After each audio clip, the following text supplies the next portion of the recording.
Hello students, welcome to the MPPSC Point by Muskan Dodani. This is our new channel जिसमें हम आपको MPPSC के regarding complete preparation करवाने वाले हैं। तो MPPSC प्रीलिम्स, MPPSC मेंस दोनों के लेक्चर्स आपको इसी चैनल में प्रोवाइड करवाए जाएंगे। इसकी प्रीवियस लेक्चर में हमने MPPSC paper 3 part B unit 3 को शुरू कर दिया था, जिसमें हमने आयुष और उसके पहले कॉन्सेप्ट आयुर्वेद के बारे में कवर कर लिया था। तो उसमें हमने देखा था आयुर्वेद के बेसिक प्रिंसिपल्स और फिर आयुर्वेद से जुड़े हुए बाकी कॉन्सेप्ट को, जैसे त्रिदोष, पंच महाभूत, पंचकर्म, दिनचर्या, ऋतुचर्या, ये सब हमने उसमें कवर कर लिया था। तो आज का जो हमारा लेक्चर है वो फोकस करेगा आयुष के सेकेंड टॉपिक योगा के ऊपर। तो योग क्या होता है, योग के बेसिक प्रिंसिपल्स क्या होते हैं और योग से रिलेटेड बाकी जुड़े हुए कॉन्सेप्ट हम इस लेक्चर्स में कवर करने वाले हैं। तो चलिए शुरू करते हैं। तो इस टॉपिक का मेन जो फोकस, इस लेक्चर का जो मेन फोकस रहेगा वो योगा रहेगा। इसमें हम बेसिक प्रिंसिपल्स से शुरू करेंगे। तो योगा के प्रिंसिपल्स को शुरू करने से पहले हम देखते हैं कि योगा का मतलब क्या होता है, योगा कॉन्सेप्ट से आप क्या समझते हैं। तो योग एक कॉम्प्रहेंसिव सिस्टम है जिसके थ्रू आप अपनी फिजिकल एक्टिविटीज़, मेंटल एक्टिविटीज़ और स्पिरिचुअल एक्टिविटीज़ को यूनाइट करते हैं।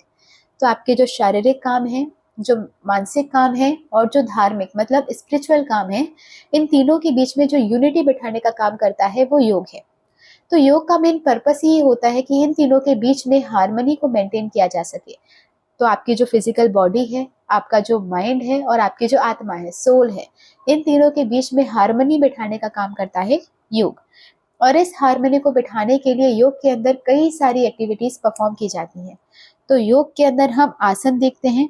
तो आसन एक ऐसी एक्टिविटी है जिसके थ्रू आप अपने फिजिकल पोस्चर्स को करेक्ट कर सकते हैं। तो आसन में आपने कई सारे आसन परफॉर्म किए होंगे। योगा जब आप परफॉर्म करते हैं तो आप देखते हैं कि उससे आपका जो फैट है वो रिड्यूस होता है, आपकी बॉडी को एक परफेक्ट शेप मिलता है। तो ये आपके फिजिकल पोस्चर्स को करेक्ट करने के लिए आसन परफॉर्म किया जाता है। फिर आपका आता है योग के अंदर प्राणायाम। प्राणायाम आपकी ब्रीथिंग कंट्रोल एक्टिविटी है। तो इसके थ्रू आप अपनी ब्रीथिंग को कंट्रोल करते हैं। तो जैसे आपने अनुलोम विलोम किया होगा, कपालभाति किया होगा, तो ये सब क्या है, प्राणायाम है जिसके थ्रू आप अपनी ब्रीथिंग को कंट्रोल कर पाते हैं। ओके, तो जो आसन है वो आपके फिजिकल के लिए, जो प्राणायाम है वो आपके मेंटल के लिए, क्योंकि जब आप अपनी ब्रीथिंग को कंट्रोल करने लग जाते हैं तो आपको एक मेंटल पीस का एक्सपीरियंस होता है। फिर आता है आपका मेडिटेशन और एथिकल प्रिंसिपल्स। तो नेक्स्ट आपको योग सिखाता है मेडिटेट करना, जिसके थ्रू आप अपने स्पिरिचुअल वेलबींग को अचीव कर सकते हैं। तो आसन is for physical, pranayama is for mental and meditation is for spiritual. तो इन तीनों के बीच में हार्मनी बिठाता है योगा। तो योग का अल्टीमेट जो गोल होता है वो होता है सेल्फ रियलाइजेशन।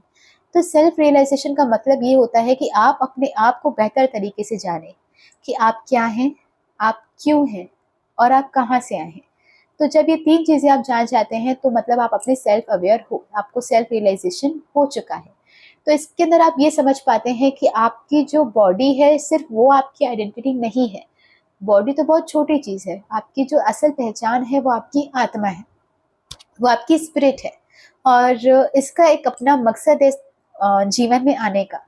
तो जब आपको ये सारी बातें रियलाइज होने लग जाती हैं तो वो एक स्टेट होता है सेल्फ रियलाइजेशन का। ओके, तो इसका मकसद ये होता है कि आप सेल्फ रियलाइजेशन करें, अपनी लाइफ का पर्पस समझें और अपनी आत्मा को परमात्मा से मिला दें। तो आत्मा और परमात्मा मतलब क्या, आत्मा जो हमारी इंडिविजुअल की सोल है और परमात्मा वो जो जिसने पूरे यूनिवर्स को बनाया है। तो यूनिवर्स की कॉन्शियसनेस को अपने आप से जोड़ देना ही सेल्फ रियलाइजेशन है। तो योग हमें ये सिखाता है। चलिए, तो ये जो आपको एक यूनिटी का अनुभव यहाँ से होता है, जब आप अपने आत्मा को परमात्मा से मिलाते हैं तो उस यूनिटी से आपको एक इनर पीस का एहसास होता है, इस जिससे आपको मोक्ष मिल सकता है और आपको एनलाइटेड एक्सिस्टेंस मिलती है। एनलाइटेड एक्सिस्टेंस मतलब एक ऐसा एग्जिस्टेंस जो जागा हुआ है, जो अब किसी अंधेरे में नहीं है, जिसे सब कुछ ज्ञान, सबका ज्ञान हो चुका है। तो इससे हमें ये समझ में आता है कि योगा सिर्फ एक फिजिकल एक्सरसाइज नहीं है, बल्कि ये कॉम्प्रिहेंसिव अप्रोच है जिसके थ्रू आप अपने कंप्लीट वेलबींग को अर्न कर सकते हैं, आपके शारीरिक को भी, मानसिक को भी और धार्मिक को भी। और इससे आपकी सेल्फ डिस्कवरी पॉसिबल है, इससे आप सेल्फ रियलाइजेशन अचीव होता है। तो ये हमने देखा योगा। तो योगा मेनली तो आपकी बॉडी को, आपके माइंड को और आपके स्पिरिट को हार्मनी में लाता है। फिर हमने देखा इससे आपको सेल्फ रियलाइजेशन मिलता है। फिर हमने देखा कि इससे आप अपने आत्मा को परमात्मा से मिला पाते हैं, ब्राह्मण से मिला पाते हैं, उसके बाद है ब्रह्मा से मिला पाते हैं, और उसके बाद है फिर आपको इससे इनर पीस मिलती है, मोक्ष मिलता है और एक एनलाइटेड एग्जिस्टेंस मिलता है। ओके, तो हम आगे बढ़ते हैं।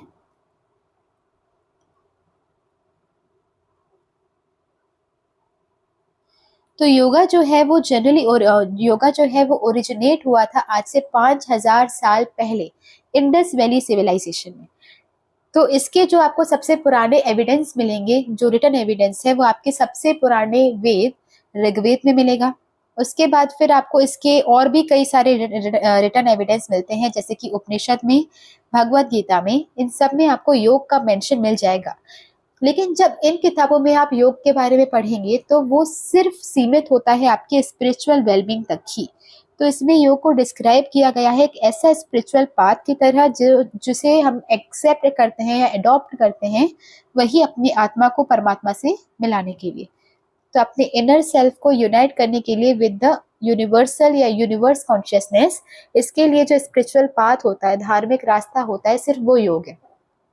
तो हालांकि योग के जो मेंशन है अर्लियर वो आपके ऋग्वेद में भी मिले हैं, उपनिषद में भी मिले हैं और भगवत गीता में भी मिले हैं, लेकिन इनमें उनका जो कॉन्सेप्ट था या जो उसका स्कोप था वो बहुत लिमिटेड दिखाया गया है। मतलब वो सिर्फ एक रास्ता है जिससे आप अपने आत्मा को परमात्मा से मिला सकते हैं। ओके, चलिए फिर इसके बाद आता है पतंजलि का योग सूत्र, जिसमें पहली बार योग को एक ब्रॉडर कॉन्सेप्ट की तरह देखा गया था। तो ये आया था लगभग 200 साल पहले। तो 200 साल पहले पतंजलि का योग सूत्र आया था, जिसमें उन्होंने पूरा योगा के प्रैक्टिस के बारे में दिखाया गया और इसके एक ब्रॉडर कॉन्सेप्ट को सामने लाया। ओके, तो इसके बाद फिर हम देखते हैं इसके कुछ प्रिंसिपल्स के बारे में। तो इनके प्रिंसिपल्स यहाँ पे शुरू होते हैं। तो पहला आपका प्रिंसिपल है प्राणायाम, जिसे हम ब्रीथ कंट्रोल कहते हैं। तो प्राणायाम का मतलब होता है अपनी ब्रीथिंग को कंट्रोल करना। तो आपके अंदर जो प्राण है या जो फोर्स एनर्जी है आपके अंदर, उसके फ्लो को कंट्रोल करना ही ब्रीथिंग है। तो इसके थ्रू आपको बहुत सारी ब्रीथिंग टेक्निक सिखाई जाती हैं, जिससे अगर आपने करना सीख लिया तो आप अपने दिमाग को शांत रख पाते हैं, अपने अंदर जो एनर्जी का फ्लो है उसे बढ़ा पाते हैं और एक डीपर कनेक्शन फील कर पाते हैं अपने साथ ही। तो जब आप प्राणायाम को परफॉर्म करते हैं तो इससे आप क्या होता है, अपनी ब्रीथिंग आप कंट्रोल कर पाते हैं। तो जब अपनी ब्रीथिंग कंट्रोल होती है तो आपका दिमाग शांत होता है, आपके अंदर एक अलग ही एनर्जी का फ्लो हो रहा होता है, जिसकी वजह से आप अपने आप का कनेक्शन अपने साथ ही स्ट्रॉन्ग कर पाते हैं। तो प्राणायाम बहुत एसेंशियल होता है ताकि आपकी बॉडी और आपके माइंड के बीच में एक बैलेंस बैठाया जा सके। ओके, तो फिर आपका नेक्स्ट सेकंड प्रिंसिपल आता है अहिंसा, जिसे हम कहते हैं नॉन वायलेंस। अब जो योगा होता है उसके लिए नॉन वायलेंस का कॉन्सेप्ट थोड़ा सा ब्रॉड है।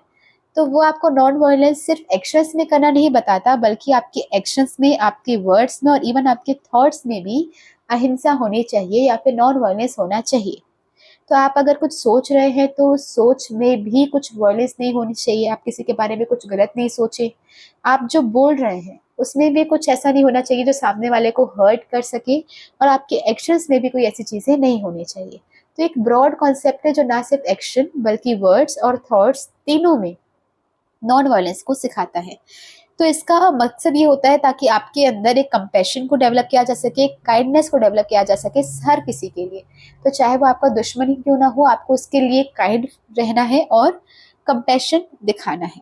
चलिए, तो ये जो प्रिंसिपल है वो योगी, मतलब वो लोग जो योग को परफॉर्म कर रहे हैं, उनको दूसरों के साथ हार्मनी से रहना सिखाता है। तो जब आप किसी के लिए कुछ गलत सोचते नहीं हैं, गलत बोलते नहीं हैं, गलत करते नहीं हैं, तो आप दूसरों के साथ एक पीस में रहना सीख जाते हैं, हार्मनी में रहना सीख जाते हैं।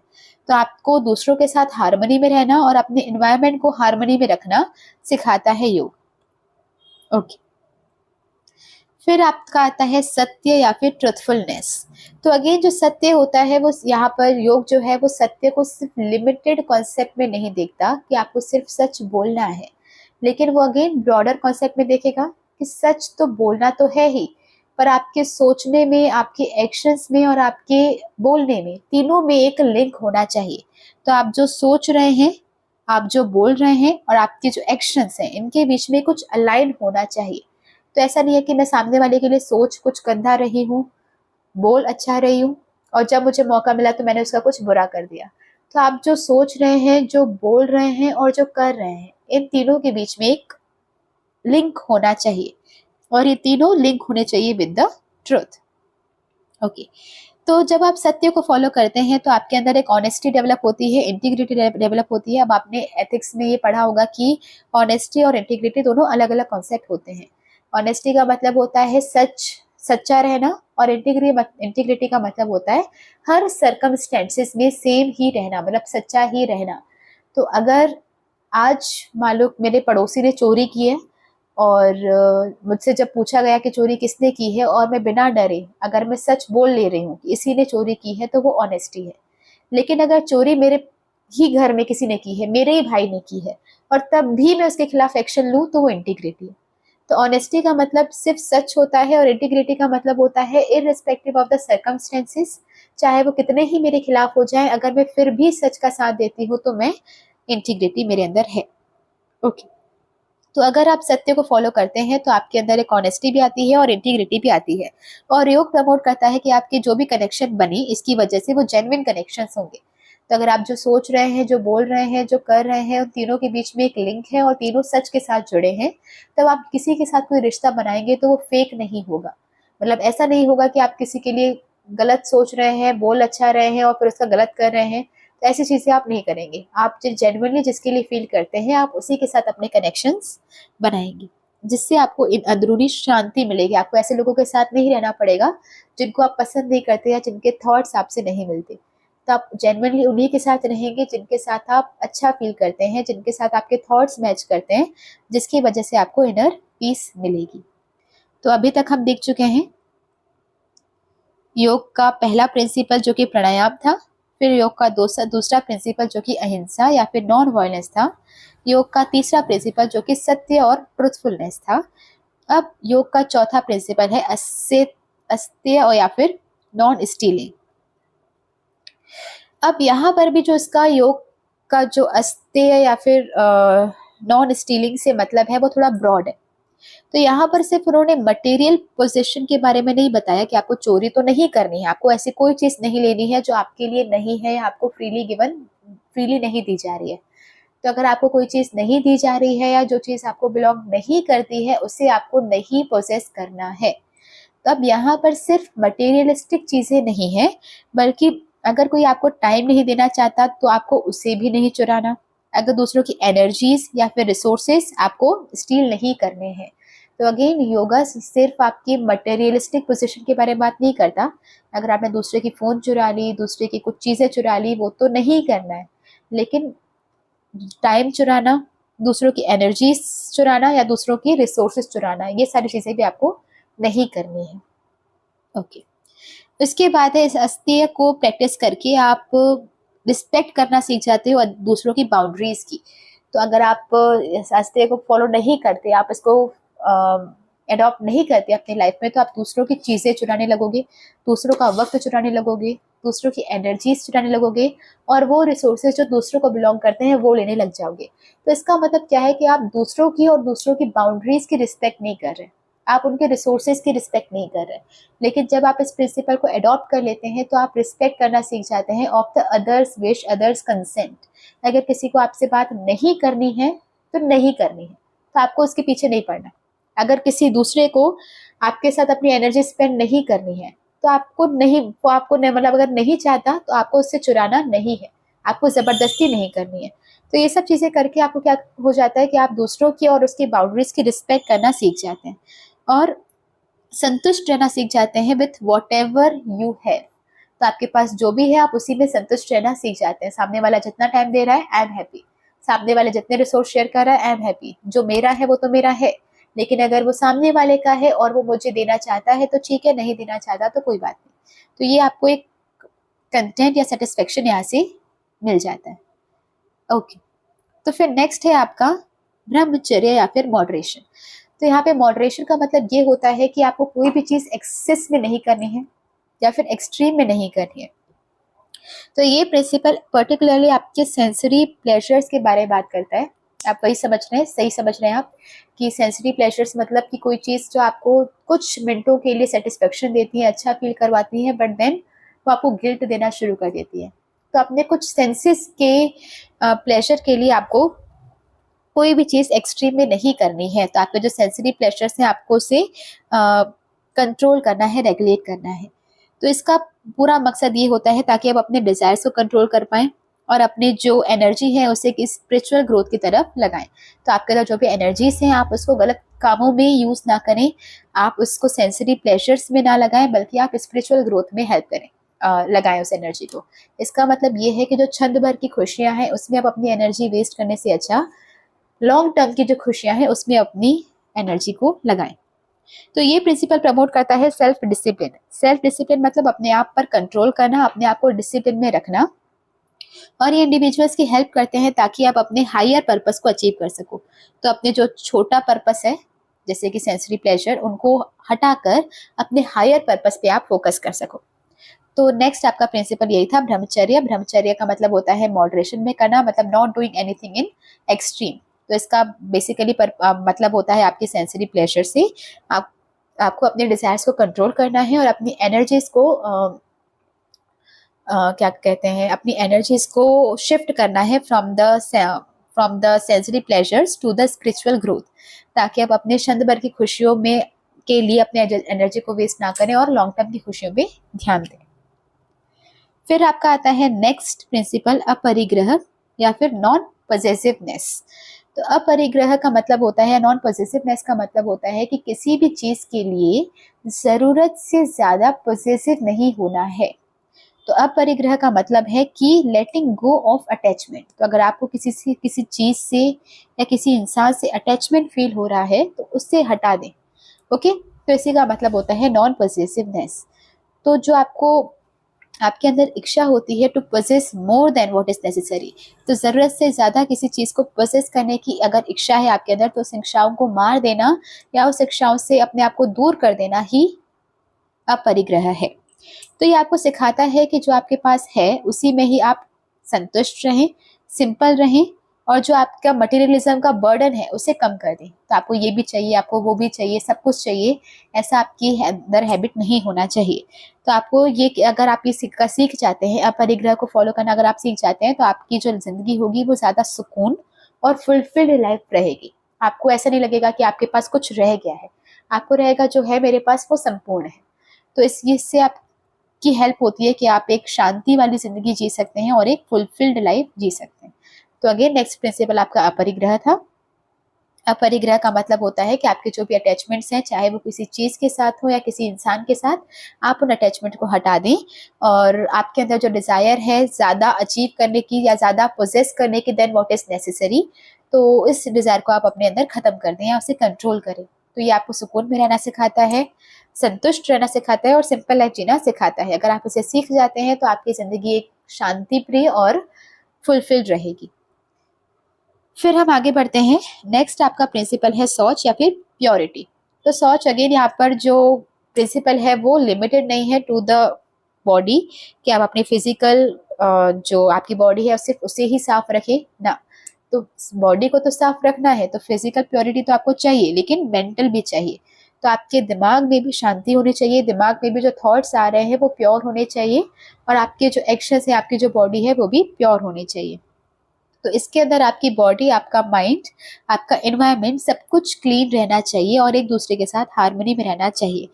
तो अगर आपका माइंड क्लियर है तो इससे क्या प्रमोट होता है, अगर आपका माइंड क्लियर है, आपका दिमाग शांत है, तो दिमाग में आपकी अच्छी क्लैरिटी होगी, किसके साथ कैसा रिलेशन है, तो सब कुछ क्लियर रहेगा।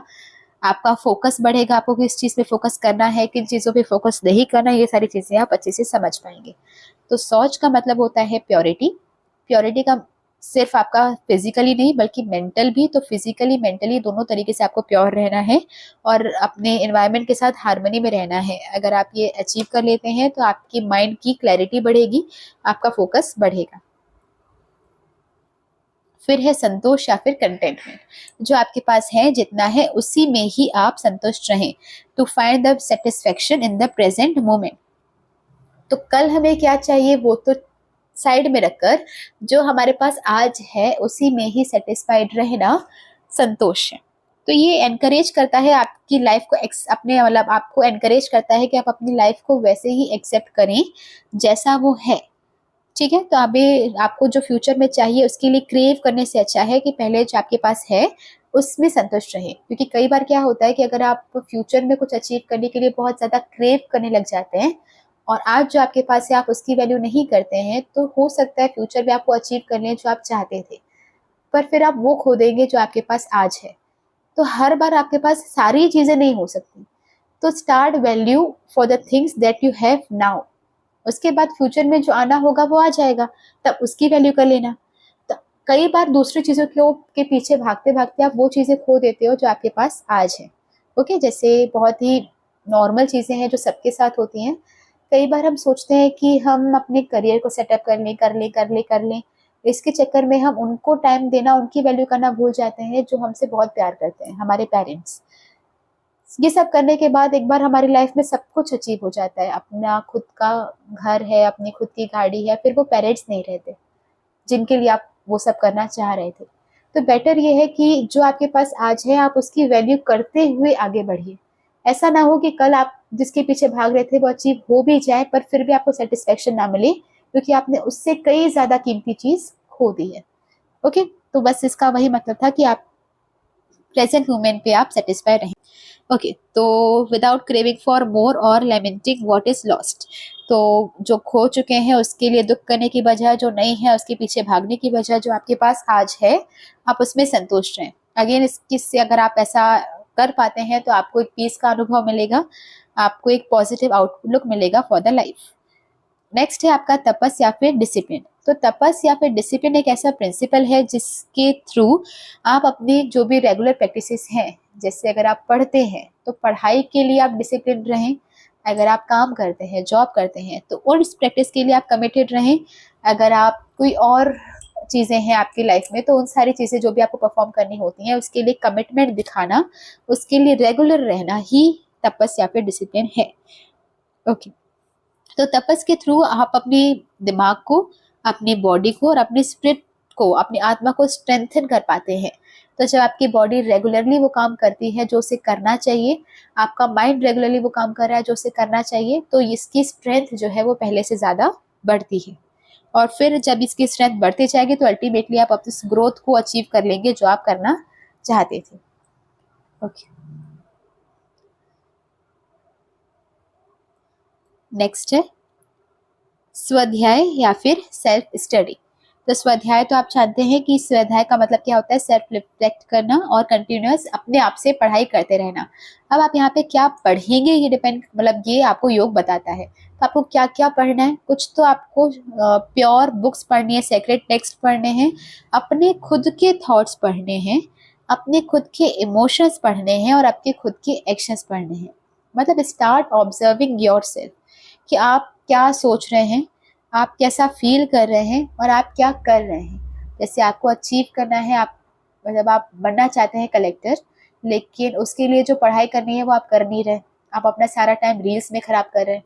तो आप क्या चाहते हैं, आप क्या कर रहे हैं, आप कैसा फील कर रहे हैं, आप क्या सोच रहे हैं, इन सारी चीज़ों का अवेयरनेस होना स्वाध्याय कहलाता है। तो जब आप ये प्रिंसिपल को अडॉप्ट करने लग जाते हैं तो आपको अपनी ही अवेयरनेस ज़्यादा होने लग जाती है। आप अपने आप को ही बेटर तरीके से समझ पाते हैं, अपना सही नेचर और पर्पस समझ पाते हैं लाइफ का।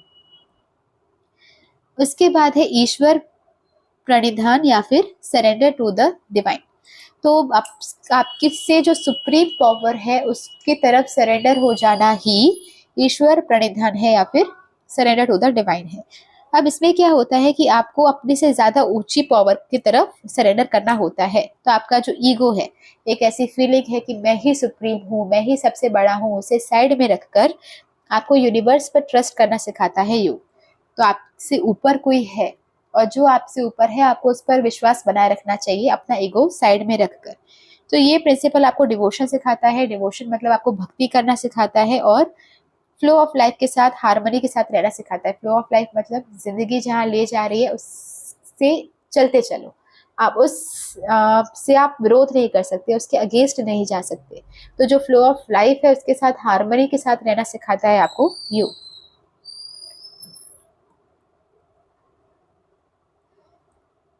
चलिए, तो ये आपके कुछ प्रिंसिपल्स थे जो हमने योग में पढ़े। सबसे पहले हमने देखा कि योग होता क्या है, फिर हमने देखा कि योग कब आया, कब उसका कॉन्सेप्ट लिमिटेड था, और फिर पतंजलि के योग सूत्र के बाद उसका कॉन्सेप्ट वाइड हो गया। उसके बाद फिर हमने से कुछ प्रिंसिपल पढ़े जिसमें प्राणायाम था, अहिंसा थी, ट्रुथफुलनेस था, नॉन स्टीलिंग था, मॉडरेशन था, नॉन पॉसेसिवनेस था, प्योरिटी थी, कंटेनमेंट था, डिसिप्लिन था, सेल्फ स्टडी थी, और फिर ईश्वर प्रणिधान था। ओके, तो यहाँ पर हमने 11 प्रिंसिपल्स कर लिए, और फिर नेक्स्ट हमारा टॉपिक है प्रिलिमिनरी नॉलेज ऑफ पंचकोश प्रिंसिपल्स। तो हम ये कहाँ जा रहे हैं, एक बार अगर अपनी सिलेबस को देखेंगे तो हमने यूनिट 3 का पहला पॉइंट आयुष था। उस आयुष में हमको सबके बेसिक प्रिंसिपल देखने थे, तो आयुर्वेद के हमने पहले देख लिए और योगा के हमने अभी देखे। उसके बाद आप सीधा 5th पॉइंट पर आ जाएंगे, तो योगा से रिलेटेड सारी डिटेल्स आपको कवर करनी है, जैसे पंचकोश प्रिंसिपल के बारे में जानना है, फिर अष्टांग योग क्या होता है उसके बारे में, शतकर्म, मुद्रा, इन सब के बारे में आपको नॉलेज लेनी है। तो ये सारी चीजें हम इसी में करेंगे, और साथ ही हम नेचुरोपैथी को भी कोशिश करेंगे कि इसी वीडियो में कवर कर लिया जाए। ओके ओके, तो योग के अंदर सबसे पहला जो कॉन्सेप्ट है वो है पंचकोश प्रिंसिपल्स। तो पंचकोश प्रिंसिपल्स में योग ऐसा मानता है कि हर ह्यूमन बींग जो है वो 5 लेयर से मिलके बना हुआ है। तो हमारा जो एग्जिस्टेंस है वो सिर्फ हमारी बॉडी नहीं है, बल्कि हमारा जो ह्यूमन बींग है, हमारा जो एग्जिस्टेंस है वो 5 लेयर से मिलके बना हुआ है। तो इसमें सबसे ऊपर वाली लेयर है हमारी अन्नमय कोश, उसके नीचे आती है फिर प्राणमय कोश, फिर उसके अंदर मनोमय कोश, फिर विज्ञानमय कोश, और फिर आनंदमय कोश। तो हर एक ह्यूमन बीइंग जो आपको दिख रहा है, जो एग्जिस्ट करता है, उसकी एग्जिस्टेंस इन 5 लेयर से होती है। चलिए, तो इस फिलॉसफी में जो योग है वो मानता है कि हर ह्यूमन बीइंग 5 लेयर से मिलकर बना है।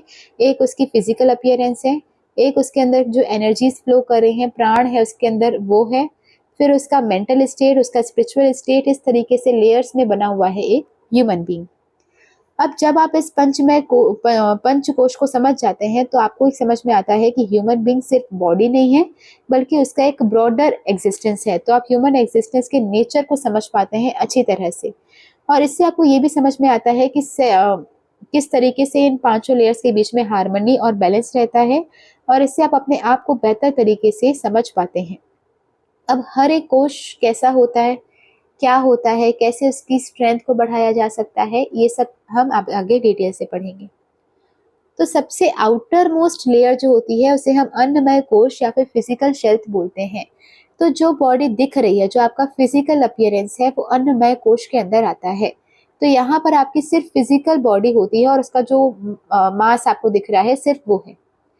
तो यहाँ पर क्या आता है, ये जो आपकी बॉडी है वो कुछ फिजिकल एलिमेंट से बनी हुई है, जो हमने आयुर्वेद में भी पढ़ा था। पंच महाभूत की हर एक चीज जो आपको आसपास दिख रही है वो 5 एलिमेंट से मिलके बनी हुई होती है, जिसमें आपने आकाश, वायु, अग्नि, जल, पृथ्वी, ये 5 एलिमेंट देखे थे। तो ये जो हमारी आउटर मोस्ट लेयर बॉडी होती है, ये इन्हीं 5 एलिमेंट से मिलकर बनी हुई होती है, और इसका नरिशमेंट खाने से होता है। तो आप इस बॉडी को मेंटेन करना चाहते हैं तो वो फूड के थ्रू कर सकते हैं। तो ये फिजिकल बॉडी जो दिख रही है, इसका नरिशमेंट किससे होगा, फूड से। अब कुछ प्रैक्टिसेस जो की जाती है योग में इस फिजिकल अपीयरेंस को इम्प्रूव करने के लिए, वो है जैसे कुछ योगासन, जिससे आप फिजिकल पोस्चर को इम्प्रूव कर सकते हैं, प्राणायाम करना, डाइटरी कंसिडरेशन करना, खाने पीने को कंट्रोल करना, ये सारी चीज़ों के थ्रू ये सारी चीज़ें रिलेटेड होती हैं आपकी फिजिकल हेल्थ से। उसके बाद आता है नेक्स्ट लेयर प्रणमय कोश, प्राणमय कोश या प्राणमय कोश। तो ये प्राणमय कोश क्या है, आपकी बॉडी के अंदर कई सारे चैनल्स होते हैं जिसके थ्रू प्राण ट्रेवल करता है। तो जो आप ब्रीथिंग करते हैं, जो आप इनहेल कर रहे हैं, एक्सहेल कर रहे हैं, वो आपकी बॉडी के थ्रू ट्रेवल कर रहा है थ्रू सम रूट्स, कुछ चैनल्स हैं आपकी बॉडी के अंदर। तो वो चैनल्स होते हैं आपके प्राणमय कोश। तो ये वो चैनल्स है जिसके थ्रू, या वो चक्र है जिसके थ्रू एनर्जी फ्लो कर रही है।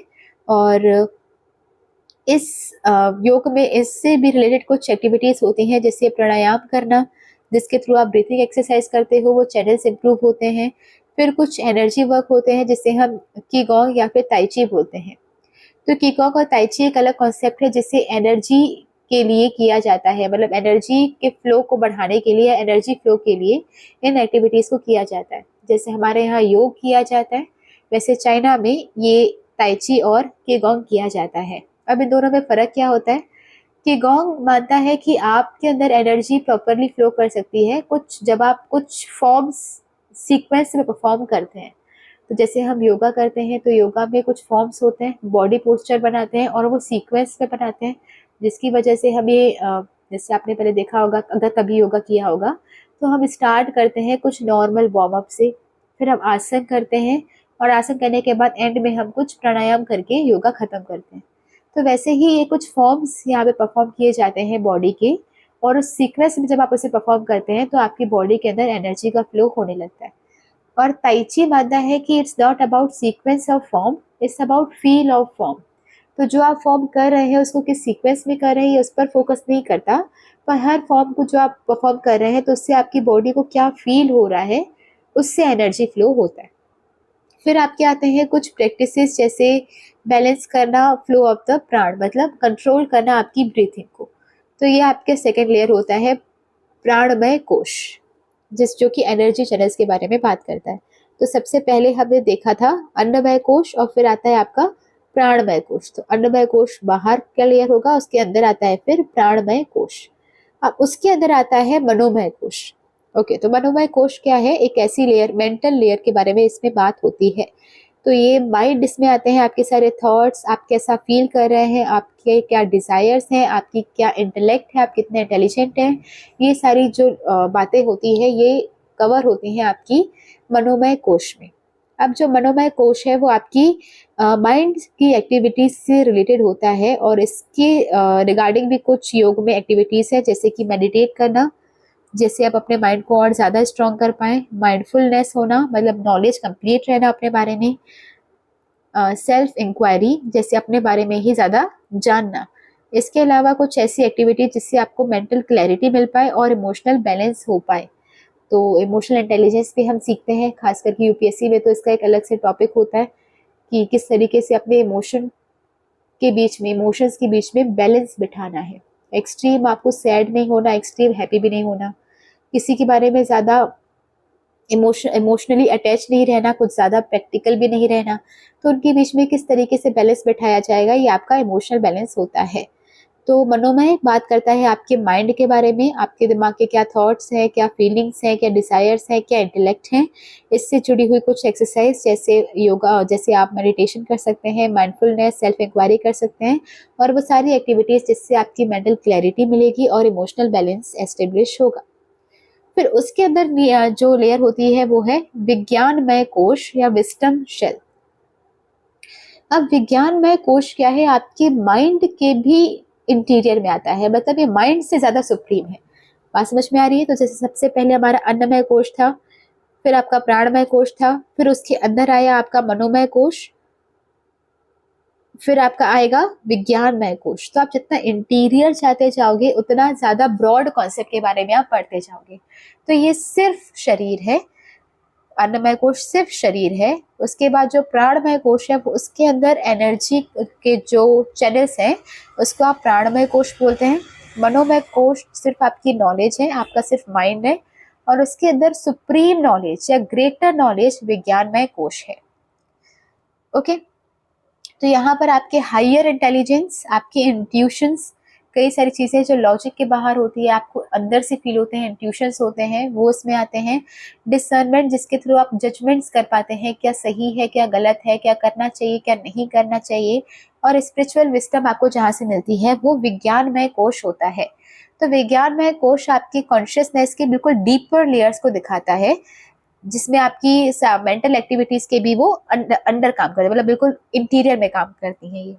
ओके, तो इससे जुड़ी हुई भी योग में कुछ एक्सरसाइज हैं, जैसे कि सेल्फ रिफ्लेक्शन, अपने आप को रिफ्लेक्ट करना, स्पिरिचुअल टेक्स्ट को पढ़ना, ऐसे अपने बारे में ही प्रोफाउंड ट्रुथ को डिस्कवर करना और अपने इनर विजडम के साथ कनेक्शन बिठाना। ओके, फिर सबसे इंटीरियर जो आपकी लेयर होती है वो है आनंदमय कोश। आनंदमय कोश का मतलब होता है ब्लिस शेल। तो ये सबसे हर कोश से या हर लेयर में सबसे इंटीरियर, सबसे अंदर की लेयर मानी जाती है, जिस जो कि प्योर कॉन्शियसनेस है, ब्लिस है और डिवाइन एसेंस है। ठीक है, तो आनंदमय कोश जो है वो सबसे ज्यादा आपकी अनबाउंडेड जॉय या फिर फुलफिलमेंट वाली लेयर मानी जाती है, जिसमें आपको अनकंडीशनल खुशी, सुकून मिलती है। अगर आपने कभी भी लाइफ में कोई सत्संग सुना होगा या फिर कभी भी कोई स्पिरिचुअल बुक्स पढ़ी होंगी, तो आपने इसके बारे में ज़रूर सुना होगा कि जब आप मेडिटेट करते हो तो आप अपने अंदर की आँख खोलते हो ना, तीसरी आँख खोलते हो। तो तीसरी आँख का मतलब क्या होता है? अपने आप के बारे में पूरी तरह से जान लेना। तो जब आप पूरी तरह से अपने आप को जान लेते हो तो आपको ये समझ में आता है कि आप मतलब आपको एक अनकंडीशनल खुशी मिल जाती है, जिसकी कोई कंडीशंस नहीं है। बस आपको वहाँ पे अनबाउंडेड, जिसकी कोई बाउंड्री नहीं है, वो खुशी आपको मिलती है। तो इसे अचीव करने के लिए भी कुछ प्रैक्टिसेस हैं, जैसे मेडिटेशन करना, अपने आप को अपने सुप्रीम पावर की तरफ सरेंडर कर देना, भक्ति करना, डिवोशन करना और कुछ एक्टिविटीज करना जिससे आप अपने स्पिरिचुअल नेचर को समझ सकें। तो ये था हमारा पंचकोश मॉडल, जिससे हमें ये समझ में आता है कि हमारे ह्यूमन एग्जिस्टेंस के कई सारे डायमेंशंस होते हैं। इसके थ्रू आप अपने आप के बारे में कंप्लीट अवेयरनेस अचीव कर सकते हैं, अपने आप को ज़्यादा एक्सप्लोर कर सकते हैं, अपने स्पिरिचुअल इवोल्यूशन समझ सकते हैं, अपने आप को स्पिरिचुअली और ज़्यादा डेवलप कर सकते हैं। तो इससे समझकर आप ये समझ पाते हैं कि इंडिविजुअल की कितने सारी लेयर्स होती है, मतलब इंडिविजुअल की एग्जिस्टेंस की कितने सारी लेयर्स होती हैं। अपने सारी लेयर्स के बीच में हार्मनी, बैलेंस आप एस्टेब्लिश कर सकते हैं और अपना पूरा पोटेंशियल अचीव कर सकते हैं। तो ये था हमारा पंचकोश प्रिंसिपल, जो योग के अंदर पहला कॉन्सेप्ट था।